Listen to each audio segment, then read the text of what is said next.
اور جب ہم نے موسیٰ کو کتاب اور معجزے عنایت کیے تاکہ تم ہدایت حاصل کرو، اور جب موسیٰ نے اپنی قوم کے لوگوں سے کہا کہ بھائیو، تم نے بچڑے کو معبود ٹھہرانے میں اپنی جانوں پر ظلم کیا ہے، تو اپنے پیدا کرنے والے کے آگے توبہ کرو، پھر اپنوں کو قتل کرو، تمہارے خالق کے نزدیک تمہارے حق میں یہی بہتر ہے۔ پھر اس نے تمہارا قصور معاف کر دیا، وہ بے شک بڑا معاف کرنے والا ہے، بڑا مہربان ہے۔ اور جب تم نے موسیٰ سے کہا کہ موسیٰ، جب تک ہم اللہ کو سامنے نہ دیکھ لیں گے تم پر ایمان نہیں لائیں گے، تو تم کو بجلی نے آ گھیرا اور تم دیکھ رہے تھے۔ پھر موت آ جانے کے بعد ہم نے تم کو اثر نو زندہ کر دیا تاکہ احسان مانو، اور ہم نے بادل کا تم پر سایہ کیے رکھا اور تمہارے لیے من و سلوہ اتارتے رہے کہ جو پاکیزہ چیزیں ہم نے تم کو عطا فرمائی ہیں ان کو کھاؤ پیو، مگر تمہارے بزرگوں نے ان نعمتوں کی کچھ قدر نہ جانی، اور وہ ہمارا کچھ نہیں بگاڑتے تھے بلکہ اپنا ہی نقصان کرتے تھے۔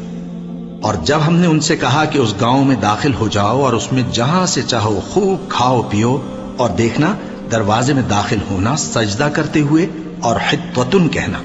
ہم تمہارے گناہ معاف کر دیں گے اور نیکی کرنے والوں کو اور زیادہ دیں گے، تو جو ظالم تھے انہوں نے اس لفظ کو جس کا ان کو حکم دیا تھا بدل کر اس کی جگہ اور لفظ کہنا شروع کیا، بس ہم نے ان ظالموں پر آسمان سے عذاب نازل کیا کیونکہ نافرمانیاں کیے جاتے تھے۔ اور جب موسیٰ نے اپنی قوم کے لیے ہم سے پانی مانگا تو ہم نے کہا کہ اپنی لاٹھی پتھر پر مارو، انہوں نے لاٹھی ماری تو اس میں سے 12 چشمے پھوٹ نکلے، اور تمام لوگوں نے اپنا اپنا گھاٹ معلوم کر کے پانی پی لیا۔ ہم نے حکم دیا کہ اللہ کی عطا فرمائی ہوئی روزی کھاؤ اور پیو، اور زمین میں فساد نہ کرتے پھرنا۔ اور جب تم نے کہا کہ موسیٰ، ہم سے ایک ہی کھانے پر صبر نہیں ہو سکتا، تو اپنے پروردگار سے دعا کیجئے کہ ترکاری اور ککڑی اور گیہوں اور مسور اور پیاز وغیرہ جو نباتات زمین سے اگتی ہیں ہمارے لیے پیدا کر دے۔ انہوں نے کہا کہ عمدہ چیزیں چھوڑ کر ان کے بدلے ناقص چیزیں کیوں چاہتے ہو؟ اگر یہی چیزیں مطلوب ہیں تو کسی شہر میں جا اترو،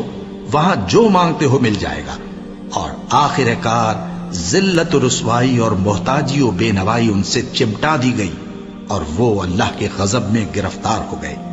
یہ اس لیے کہ وہ اللہ کی آیتوں سے انکار کرتے تھے اور اس کے نبیوں کو ناحق قتل کر دیتے تھے، یعنی اس لیے کہ نافرمانی کیے جاتے اور حد سے بڑھے جاتے تھے۔ جو لوگ مسلمان ہیں یا یہودی یا عیسائی یا ستارہ پرست، یعنی کوئی شخص کسی قوم و مذہب کا ہو،